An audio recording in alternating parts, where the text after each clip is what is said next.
La question la plus posée, comment bien chanter les notes aiguës sans avoir mal à la gorge?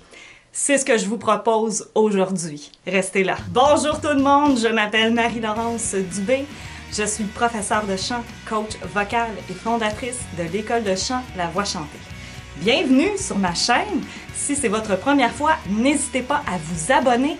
C'est tout à fait gratuit et je mets en ligne des vidéos à chaque semaine, le mardi et le vendredi. Pour ceux et celles qui aimeraient se procurer les programmes de Vocalise, n'hésitez pas à visiter le site internet écolelavoixchantée.com. Il y a une section boutique en ligne. Pourquoi on n'atteint pas les notes aiguës avec puissance? Il y a plusieurs causes, il y a plusieurs raisons qui peuvent expliquer ça. Premièrement, une mauvaise utilisation de la technique vocale.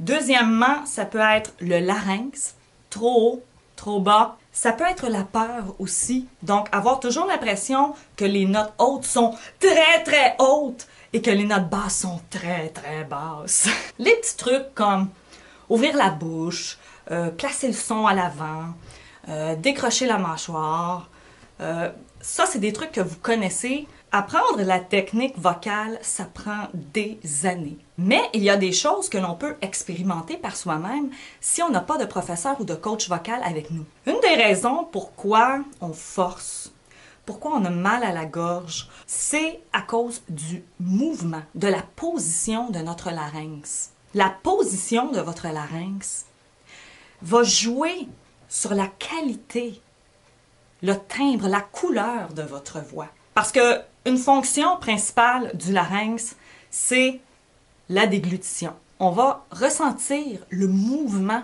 du larynx qui va monter. OK? Je sais pas si on voit bien. Le larynx, là, il bouge tout le temps. OK, il ne peut pas toujours rester stable parfaitement. Non, il bouge le larynx. Lorsque vient le temps d'aller chercher nos notes aiguës, la première erreur que l'on fait, c'est de garder un larynx trop bas ou trop haut. Il faut que la position du larynx soit pas trop haut et pas trop bas. C'est difficile à maîtriser parce que ça prend vraiment quelqu'un à côté de vous, vraiment pour vous aider. Le problème, c'est que si on garde un larynx trop bas, comme ça, et on monte, et on monte, et on monte, on va ressentir automatiquement de la tension. Le larynx trop haut, c'est pas mieux non plus pour aller chercher des notes aiguës. Donc, on va aller positionner nos deux doigts sur notre larynx, OK? Et on va aller prendre conscience de ce qu'il fait. On va aller l'espionner un peu. On va toucher notre larynx et on va monter sur la voyelle I. Pourquoi un I? Il a tendance à rester coincé. Pourquoi? Parce qu'on fait du spreading! Mais vous le savez qu'il ne faut pas faire ça. Cheese! Non, on fait pas une photo, on chante.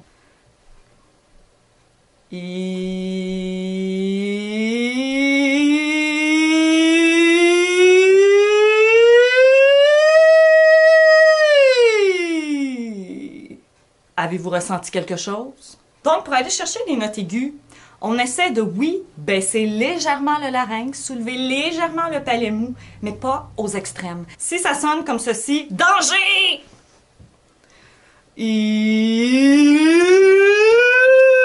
Si ça sonne comme ceci, danger! Oh! Lorsqu'on fait nos notes aiguës, il faut aller vraiment vérifier le mouvement.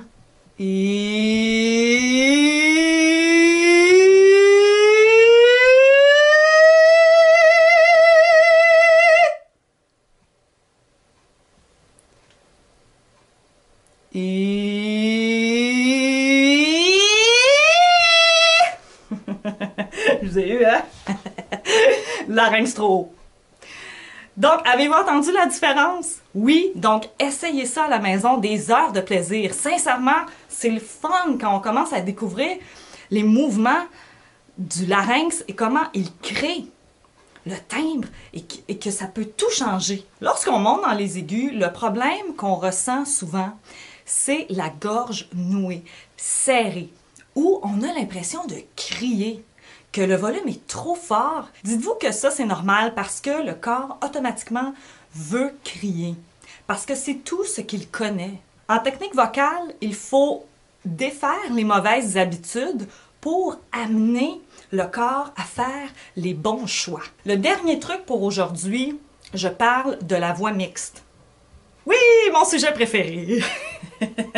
La voix mixte, j'en ai parlé souvent, c'est la résonance du pharynx avec les cavités nasales. La voix mixte va amener cette légèreté que l'on recherche lorsqu'on va chercher des notes aiguës. C'est très important de, au départ, comprendre que la voix mixte, c'est le pont qui existe entre la voix de poitrine pure et la voix de tête pleine. On essaie de, premièrement, de ne pas la chercher. Parce qu'on dirait que tout le monde cherche sa voix mixte. Je le répète encore, ce n'est pas la nasalité. Un chien du nez. C'est pas le but. La voix mixte va amener cette légèreté que l'on recherche lorsqu'on va chercher des notes aiguës. Le mixte, c'est un mélange. C'est abstrait, c'est une image. Chacun résonne différemment en mixte. Je l'ai dit souvent, chanter pop, c'est comme une conversation. Le son n'est pas trafiqué, il n'est pas lourd, il est naturel. Si on fait le lip trill, par exemple,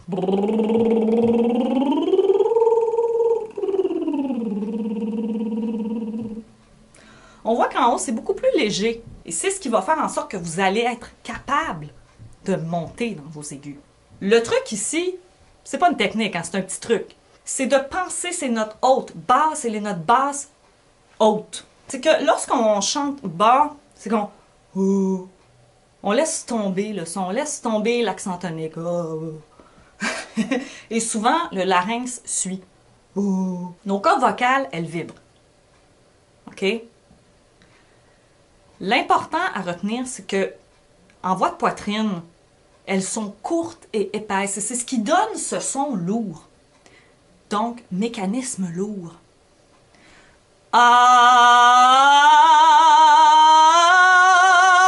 Je suis restée en voix de poitrine. Lorsqu'on monte dans les aigus, pour ceux et celles qui veulent faire du whistle, écoutez-moi bien, elle s'affine tellement. Il faut anticiper notre note aiguë. On n'est pas là à chanter là là là. Ah oui, c'est vrai, j'ai une note aiguë. Ah! Non, c'est et pourtant, c'est ça qu'on fait. Donc, en voix de tête et en mixte, les cordes vocales vont bien sûr s'allonger, s'affiner. OK? Jusqu'à temps qu'on atteigne le whistle. Mais avant de faire du whistle, il faut bien solidifier les autres registres, dont le mixte. Des fois, je me demande comment je fais pour me comprendre. C'est tellement mal écrit.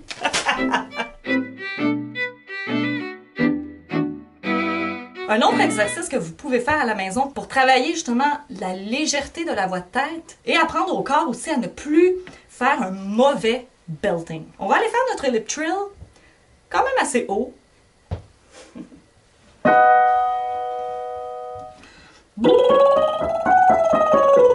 C'est léger, très léger.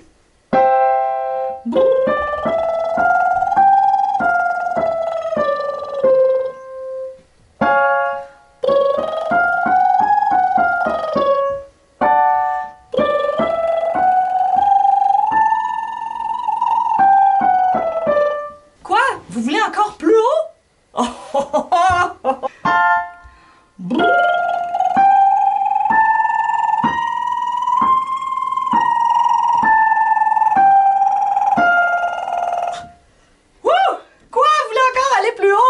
Non, non, non. Donc, nous, on est ici. Les gars. On est capable. Oui, on est capable. On inspire, c'est très important. On coince pas les abdominaux, hein.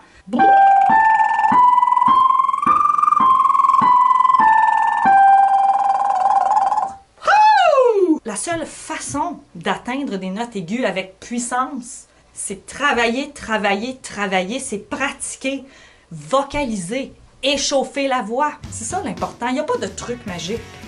Malheureusement, sinon je vous l'aurais donné. Donc voilà, j'espère que ces petits conseils, ces petits exercices vous ont aidé à comprendre mieux comment aller chercher vos notes aiguës. Si vous voulez plus d'informations sur les cours de chant, le coaching vocal, les programmes de vocalise ou même encore le bilan, n'hésitez pas à visiter mon site internet écolelavoixchantée.com. Pour ceux et celles qui aimeraient me rejoindre sur Facebook, École de chant La Voix chantée. Je vous souhaite une très belle semaine et on se revoit vendredi. Bye bye tout le monde!